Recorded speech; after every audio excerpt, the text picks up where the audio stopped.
is coming from Carradine as he picks up a crate and throws it. And we get all sorts of... We get a very polished, decent fight scene from Philip Tan, as you would expect, and Cynthia Rothrock. And then on the other side of the garage, you get this lumbering... two drunk dads at a barbecue. Everyone's like, come on, Tom. Come on, Hank. You don't want to do this. You guys are just making fools of yourselves. Come on. Your kids are watching. And they're drunkenly just sort of like, I'm going to... And there's one scene where David Carradine swings a wrench. And it's about the slowest... It's the weirdest looking thing. That's one of the ones that made me be like, this looks like a rehearsal. Because he just... It's halftime. It's the weirdest thing. Right, yeah. And it's that wrench with the spike on the end of it, too. Yeah, and I've never seen a wrench like that, but who knows what it is, but yeah.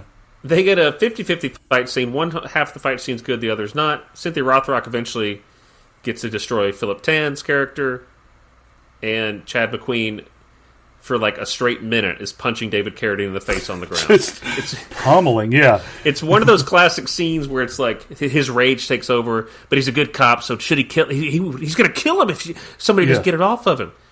But as Marcus and I were watching the movie, once David Carradine's down, Chad McQueen's on top of him just punching him. So that happens. And then it cuts to the final moments of Cynthia Rothrock's fight scene, but the whole time you can just hear... Push, push, push, push. While I swear it's like a minute of screen time before we cut back and he's still just right. And finally Cynthia Rothrock's like, okay, he's had enough. And you get this really sweet scene where Cynthia Rothrock pulls him off. She's like, it's okay. But it wasn't okay because David Carradine stands up and used the spikes of a wrench. Still has that wrench in his hand, and it's another.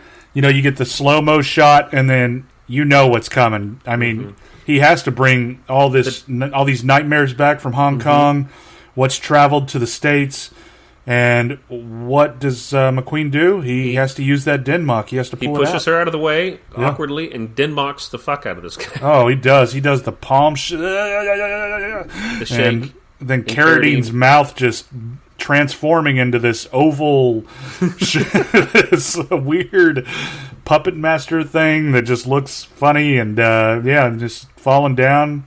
And then we get another wasted opportunity. We do. It is like immediate. It is like 3 seconds later, credits start rolling, and that's it. Credits start rolling. She puts her hand on the guy's ass, on Chad McQueen's ass, puts it in his pocket. They walk out arm in arm. I don't know, man. Like, I don't know what you would say there. How would you end that movie?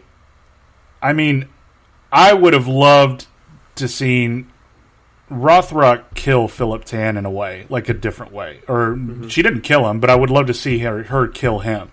And once that ended, I don't know, like, it would have been fun. I mean, you got to throw something in there, or at least, like, I don't know, like, bring back a sexual, like, hey, let's go home and not just say fuck, but just do something. Do something to, You know what? Like that's it. They should have said, why don't you move into my place? Or something, because they have that big argument, and he keeps... Right. And they never touch on it again, but they keep arguing and like, oh, I don't want to... Let's not talk about moving in together. And she's like, well, we should. I'm here all the time anyway. And he's like, commitment. Yeah. And I don't know, something along those lines, like, what do you think of a change of address? Or something like that. Yeah.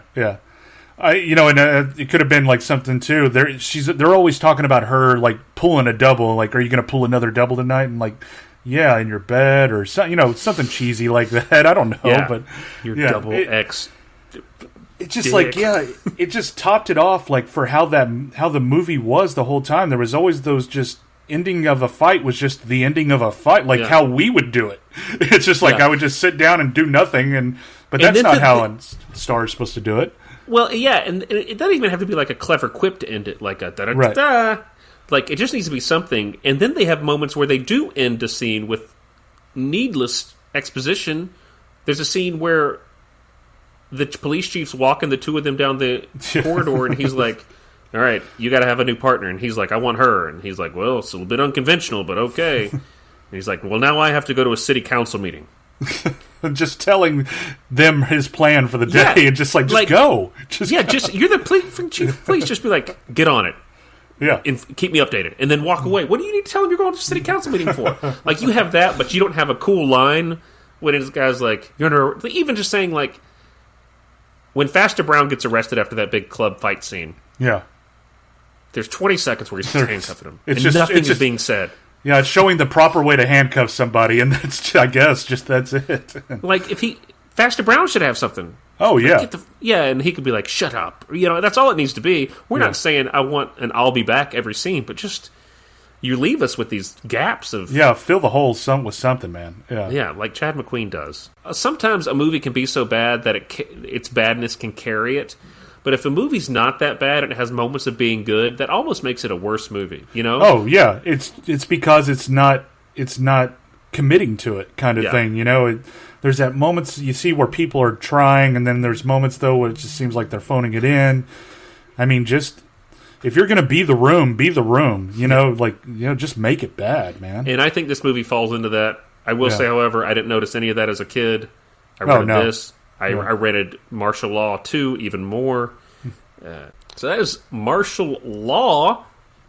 Any final thoughts on Martial Law, Marcus? I mean, not what I remember as a kid. It's one of those movies where I wish that I always had my 10-year-old self watching it again, kind of thing, where it wasn't my judging eyes of a 40-year-old man thinking what I would do. But all in all, I'm really happy that McQueen did it, because I'm sure after this he kind of figured, maybe my life's not. Maybe my life. He found what his true calling was racing and stuff like that, and he was just like, "Why am I still doing this? I don't need to do this anymore."